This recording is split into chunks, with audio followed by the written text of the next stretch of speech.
کی۔ آج کے مسلمان کی سوچ بھی تھوڑی سی تبدیل ہو چکی ہے۔ آج کا مسلمان یہ تصور کرتا ہے کہ ہم جتنا معاذ اللہ رب سے قریب ہوں گے اتنی ہی ہماری پریشانیاں بڑھیں گی، لیکن میں آپ کو ایک چیز عرض کروں کہ جتنا بندہ رب سے قریب ہوتا جائے گا اللہ اسے قلب کے سکون کی دولت کے ساتھ ساتھ قوت بھی عطا کرے گا، طاقت بھی عطا کرے گا، اور صرف اسی دنیا میں کامیاب نہیں بلکہ پروردگار جل جلالہ آخرت میں بھی کامیابی عطا فرمائے گا۔ میرے پیارے آقا صلی اللہ علیہ وسلم کے پیارے دیوانوں، مختصر شیخ عبدالحق محدث دہلوی رحمۃ اللہ تعالی علیہ کی قول کے ذریعے میں اسلام کو تھوڑا سمجھا دوں اور ایمان کو تھوڑا سمجھا دوں۔ ایمان کہتے ہیں اعتقاد باطنی کو، دل کے اندر اللہ عز و جل، اس کے رسول، آمنت باللہ و ملائکتہ و کتبہ و رسلہ والیوم الآخر والقدر خیرہ و شرہ من اللہ تعالی والبعث بعد الموت، یہ ایمانیات ہے۔ ان ساری چیزوں کا دل سے یقین رکھنا، دل میں اس کا عقیدہ رکھنا، ان چیزوں کو کہتے ہیں ایمان۔ اور اسلام کہتے ہیں روزہ، نماز، حج و زکوٰۃ اور سارے اعمال کو، اس کو اسلام کہتے ہیں۔ شیخ عبدالحق محدث دہلوی رحمۃ اللہ تعالی علیہ نے یہ وضاحت فرمائی ہے۔ اب ہم دیکھیں کہ ہم کہتے تو ہیں کہ ہم اللہ پر ایمان لائے، لیکن یہ کہنے کے باوجود ہماری زندگی میں اپنے رب کے سلسلے میں کیا وہ ایمان پختہ ہے؟ ہمارا دل اپنے رب کے بارے میں اعتقاد کے اعتبار سے، ایمان کے اعتبار سے وہ پختگی رکھتا ہے یا نہیں، اسے ذہن میں رکھنا ہے۔ آئیے سب سے پہلے ایمان باللہ کے سلسلے میں کچھ باتیں عرض کروں تاکہ آپ ایمان باللہ کے سلسلے میں اچھی طریقے سے سمجھ سکیں۔ اللہ پر ایمان لانے سے مراد اللہ کی ذات کو کس اعتبار سے سمجھنا ہے اور جاننا ہے، اسے آپ اچھی طریقے سے محسوس کر لیں۔ سب سے پہلی چیز تو یہ ہے کہ ایمان باللہ مطلب ہم یہ کہتے ہیں کہ اللہ عز و جل پر ہم ایمان لائے تو ہمارا عقیدہ یہ ہونا چاہیے اللہ ایک ہے، پاک ہے اور بے مثل ہے۔ ایک ہی اللہ ہے اور پاک ہے۔ کس چیز سے پاک ہے؟ ہر کمزوری سے پاک، ہر نقص سے پاک، ہر عیب سے پاک، اور بے مثل ہے، اس کے مثال کوئی نہیں۔ بے عیب، ہر کمال اور خوبی کا جامع ہے۔ جتنے بھی کمال ہیں اور جتنی بھی خوبیاں ہیں، ان ساری خوبیاں اگر کسی میں جمع ہیں تو وہ اللہ عز و جل کی ذات ہے۔ اور یہ عقیدہ خاص طور پر رکھنا ہے، وہ ہمیشہ سے ہے اور ہمیشہ رہے گا۔ سب فنا ہو جائیں گے، زمین فنا ہو جائے گی، آسمان فنا ہو جائے گا، چرند و پرند فنا ہو جائیں گے، انسان فنا ہو جائیں گے، درخت فنا ہو جائیں گے، سب کچھ۔ کل من علیہا فان ویبقى وجہ ربک ذو الجلال والاکرام۔ لیکن میرے رب کی ذات وہ ذات ہے جو ہمیشہ سے ہے اور ہمیشہ رہے۔ اس کے سوا جو کچھ ہے پہلے نہ تھا،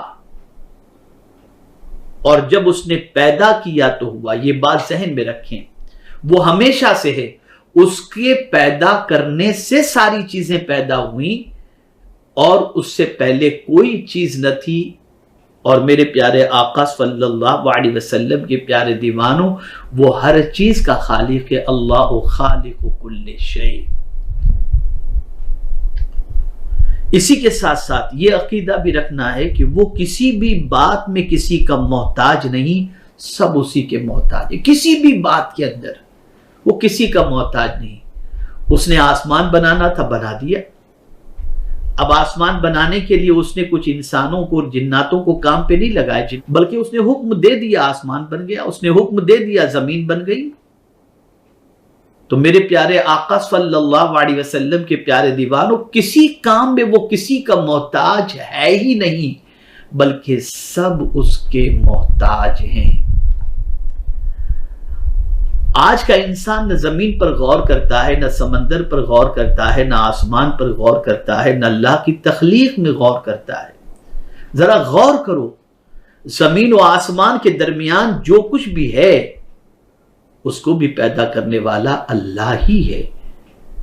آپ ذرا سوچیں، یہ آج کا جو ماڈرن ٹیکنالوجی کا دور چل رہا ہے اور مواصلاتی نظام یعنی انٹرنیٹ ہے، موبائل ہے، یہ ساری چیزوں کا معاملہ جو بھی ہے، یہاں سے ہماری بات امریکہ کے اندر بٹن دباتے ہی کال لگ جاتا ہے اور ہم بات کر لیتے ہیں، میسج ٹائپ کرتے ہیں، فوراً 1 سیکنڈ کے اندر میسج وہاں پہنچ جاتا ہے، وہاں سے جواب آ جاتا ہے۔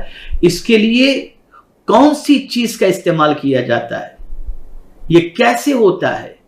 یہ صرف انسٹرومنٹ یا ٹیکنالوجی کا کمال نہیں ہے، بلکہ افسوس کے ساتھ مجھے یہ کہنا پڑتا ہے کہ قرآن مقدس میں جو رب نے فرمایا اس پر مسلمانوں نے غور نہیں کیا۔ قرآن کہتا ہے وَمَا خَلَقْنَا السَّمَاءَ وَالْأَرْضَ وَمَا بَيْنَهُمَا لَاعِبِينَ، زمین اور آسمان کے درمیان جو اسپیس ہے، اس اسپیس کو میں نے بیکار پیدا نہیں کیا، یہ سارا اسپیس کا کھیل ہے، اور اسپیس کے ذریعے ہی یہاں سے وہاں تک باتیں پہنچتی ہیں، اور وہاں کی باتیں یہاں تک، یہاں کا میسج وہاں تک، وہاں کا میسج یہاں تک۔ تو میرے پیارے آقا صلی اللہ تعالی علیہ وسلم کے پیارے دیوانوں، یہ عقیدہ رکھنا ہے کہ زمین و آسمان کے درمیان کا جو گیپ ہے، اسپیس ہے، پروردگار نے اسے بھی بیکار پیدا نہیں کیا، لیکن یہ فاصلہ اور اسپیس رکھنے کے اندر بھی اللہ کی حکمت ہے۔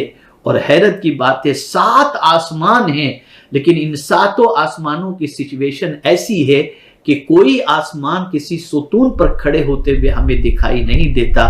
یہ میرے کریم کی شان ہے، اس نے جس طریقے سے چاہا آسمان بنایا، یہ اس کی قدرت کاملہ ہے۔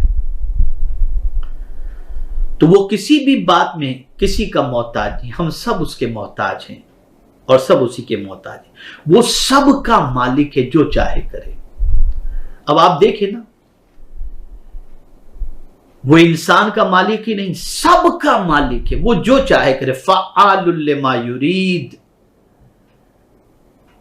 ایک انسان کو خبر نہیں ہوتی، انسان چل رہا ہوتا ہے، ٹھوکر لگتی ہے، ٹھوکر لگنے کے بعد پتہ چلا کہ اس کی زندگی ختم ہو چکی، پیرالیسس کا اٹیک آ چکا، کوئی اور بیماری لاحق ہو گئی، خبر بھی نہیں ہوتی۔ تو وہ مالک ہے، جب چاہے، جو چاہے، جیسے چاہے، جس کے ساتھ چاہے، وہ اپنی قدرت کاملہ کے ساتھ کرے۔ اس لیے یقین رکھیں اپنے رب کے اوپر کہ وہ ہر ایک کا مالک ہے، وہ جو چاہے کرے، کوئی اس سے پوچھنے والا نہیں کہ تو ایسا کیوں کر رہا ہے، بلکہ میرے پیارے آقا صلی اللہ علیہ وسلم کے پیارے دیوانوں، اس کے ہر فعل کے اندر حکمت پوشیدہ ہے۔ فعل الحکمت لا یخلو عن الحکمہ، حکیم کا فعل حکمت سے خالی نہیں ہوا کرتا۔ اور یہ بات بھی یاد رکھیں، بغیر اس کے چاہے ذرہ بھی ہل نہیں سکتا۔ اگر وہ چاہے تو ذرہ ہلے گا، وہ نہ چاہے تو ذرہ ہل نہیں سکتا۔ گناہ بخشنے والا، توبہ قبول کرنے والا ہے، وہ گناہوں کو معاف فرمانے والا ہے۔ اس کی شان غفار بہت عظیم ہے، وَهُوَ الْغَفُورُ الْوَدُودُ، یہ اس کی شان ہے۔ نَبِّئْ عِبَادِي أَنِّي أَنَا الْغَفُورُ الرَّحِيمُ، یہ اس کا خود کا ارشاد ہے۔ إِنَّ اللَّهَ يُحِبُّ التَّوَّابِينَ، وہ توبہ قبول کرنے والا ہے۔